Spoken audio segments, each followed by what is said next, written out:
Innocents Abroad by Mark Twain. Chapter 42. Jacksonville in the Mountains of Lebanon. Breakfasting above a grand panorama. The Vanished City. The Peculiar Steed Jericho. The Pilgrim's Progress. Bible Scenes. Mount Hermon, Joshua's Battlefields, etc. The Tomb of Noah. A Most Unfortunate People. We are camped near Temnin el Foka, a name which the boys have simplified a good deal for the sake of convenience in spelling. They call it Jacksonville. It sounds a little strangely here in the Valley of Lebanon, but it has the merit of being easier to remember than the Arabic name. Come like spirits, so depart.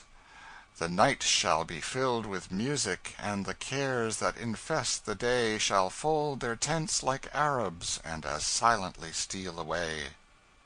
I slept very soundly last night, yet when the dragoman's bell rang at 5:30 this morning, and the cry went abroad of 10 minutes to dress for breakfast, I heard both. It surprised me, because I have not heard the breakfast gong in the ship for a month. And whenever we have had occasion to fire a salute at daylight, I have only found it out in the course of conversation afterward. However, camping out, even though it be in a gorgeous tent, makes one fresh and lively in the morning, especially if the air you are breathing is the cool, fresh air of the mountains. I was dressed within the 10 minutes, and came out.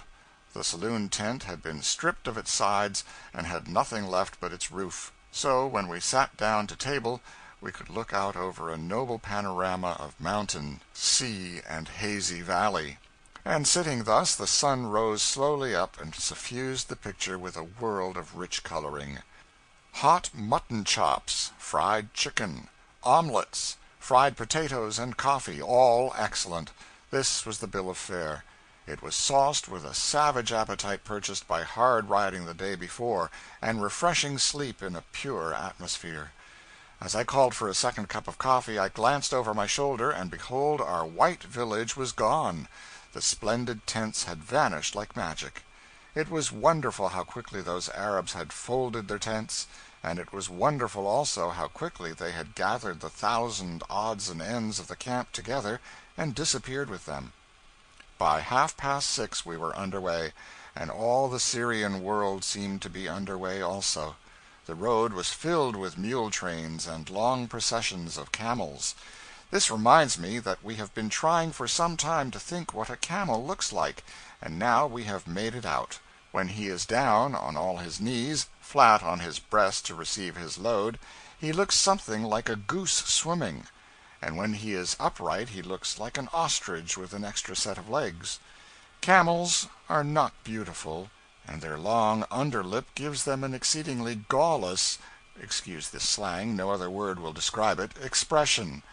They have immense, flat, forked cushions of feet that make a track in the dust like a pie with a slice cut out of it. They are not particular about their diet. They would eat a tombstone if they could bite it. A thistle grows about here which has needles on it that would pierce through leather, I think. If one touches you, you can find relief in nothing but profanity. The camels eat these. They show by their actions that they enjoy them. I suppose it would be a real treat to a camel to have a keg of nails for supper. While I am speaking of animals, I will mention that I have a horse now by the name of Jericho. He is a mare. I have seen remarkable horses before, but none so remarkable as this. I wanted a horse that could shy, and this one fills the bill. I had an idea that shying indicated a spirit. If I was correct, I have got the most spirited horse on earth. He shies at everything he comes across, with the utmost impartiality. He appears to have a mortal dread of telegraph poles especially. And it is fortunate that these are on both sides of the road, because, as it is now, I never fall off twice in succession on the same side. If I fell on the same side always, it would get to be monotonous after a while. This creature has scared at everything he has seen today, except a haystack. He walked up to that with an intrepidity and a recklessness that were astonishing. And it would fill anyone with admiration to see how he preserves his self-possession in the presence of a barley sack. This daredevil bravery will be the death of this horse some day. He is not particularly fast, but I think he will get me through the Holy Land. He has only one fault. His tail has been chopped off, or else he has sat down on it too hard, some time or other, and he has to fight the flies with his heels. This is all very well, but when he tries to kick a fly off the top of his head with his hind foot, it is too much variety. He is going to get himself into trouble that way some day. He reaches around and bites my legs, too. I do not care particularly about that, only I do not like to see a horse too sociable. I think the owner of this prize had a wrong opinion about him. He had an idea that he was one of those fiery, untamed steeds, but he is not of that character. I know the Arab had this idea because when he brought the horse out for inspection in Beirut, he kept jerking at the bridle and shouting in Arabic, "Ho, will you? Do you want to run away, you ferocious beast, and break your neck?" when all the time the horse was not doing anything in the world, and only looked like he wanted to lean up against something and think. Whenever he is not shying at things, or reaching after a fly, he wants to do that yet. How it would surprise his owner to know this. We have been in a historical section of country all day. At noon we camped 3 hours and took luncheon at Mekseh, near the junction of the Lebanon Mountains and the Jebel el Kuneyseh, and looked down into the immense level garden-like valley of Lebanon. Tonight we are camping near the same valley, and have a very wide sweep of it in view. We can see the long whale-backed ridge of Mount Hermon projecting above the eastern hills. The dews of Hermon are falling upon us now, and the tents are almost soaked with them. Over the way from us, and higher up the valley, we can discern through the glasses the faint outlines of the wonderful ruins of Baalbek, the supposed Baal god of Scripture. Joshua and another person were the 2 spies who were sent into this land of Canaan by the children of Israel to report upon its character. I mean, they were the spies who reported favorably. They took back with them some specimens of the grapes of this country, and in the children's picture books they are always represented as bearing one monstrous bunch swung to a pole between them, a respectable load for a pack train. The Sunday school books exaggerated it a little. The grapes are most excellent to this day, but the bunches are not as large as those in the pictures. I was surprised and hurt when I saw them, because those colossal bunches of grapes were one of my most cherished juvenile traditions. Joshua reported favorably, and the children of Israel journeyed on, with Moses at the head of the general government, and Joshua in command of the army of 600,000 fighting men. Of women and children and civilians there was a countless swarm. Of all that mighty host, none but the 2 faithful spies ever lived to set their feet in the promised land. They and their descendants wandered 40 years in the desert, and then Moses, the gifted warrior, poet, statesman, and philosopher, went up into Pisgah and met his mysterious fate. Where he was buried no man knows, for no man dug that sepulchre, and no man saw it e'er, for the sons of God upturned the sod and laid the dead man there. Then Joshua began his terrible raid, and from Jericho clear to this Baal god he swept the land like the genius of destruction. He slaughtered the people, laid waste their soil, and razed their cities to the ground. He wasted 31 kings also. One may call it that, though really it can hardly be called wasting them, because there were always plenty of kings in those days, and to spare. At any rate, he destroyed 31 kings and divided up their realm among his Israelites.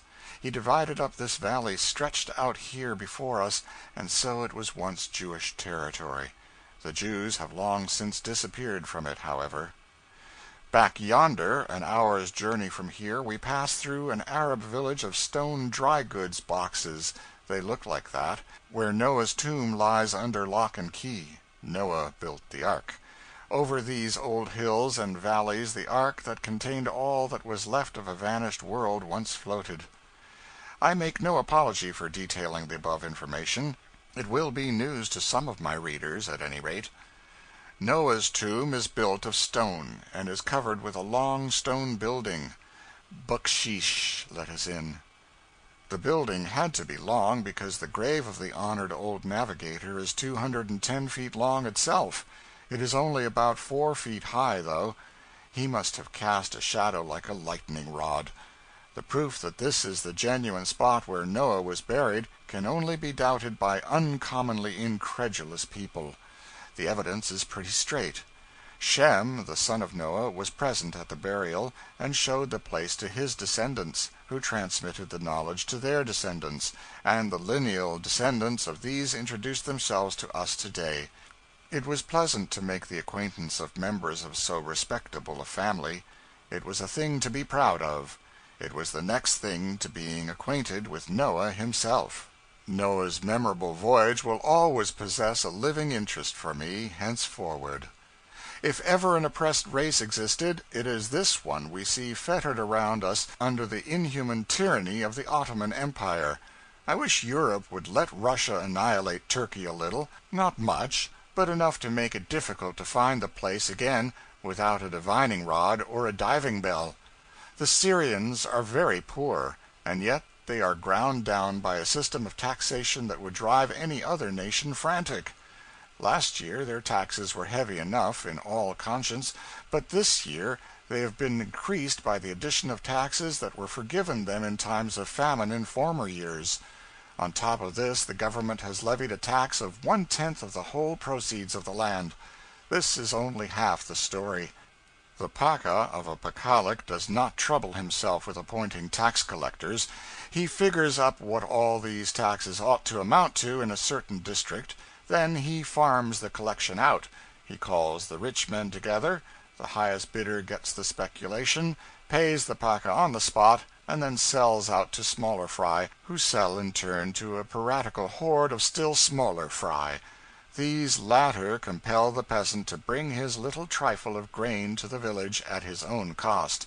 It must be weighed, the various taxes set apart, and the remainder returned to the producer. But the collector delays this duty day after day while the producer's family are perishing for bread.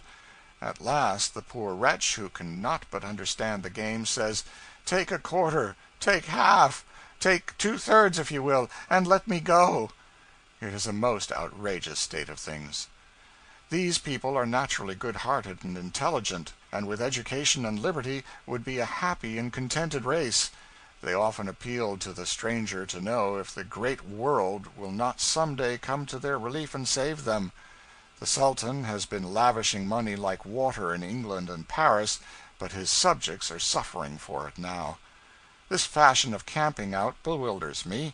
We have boot-jacks and a bathtub now, and yet all the mysteries the pack mules carry are not revealed. What next? End of chapter 42.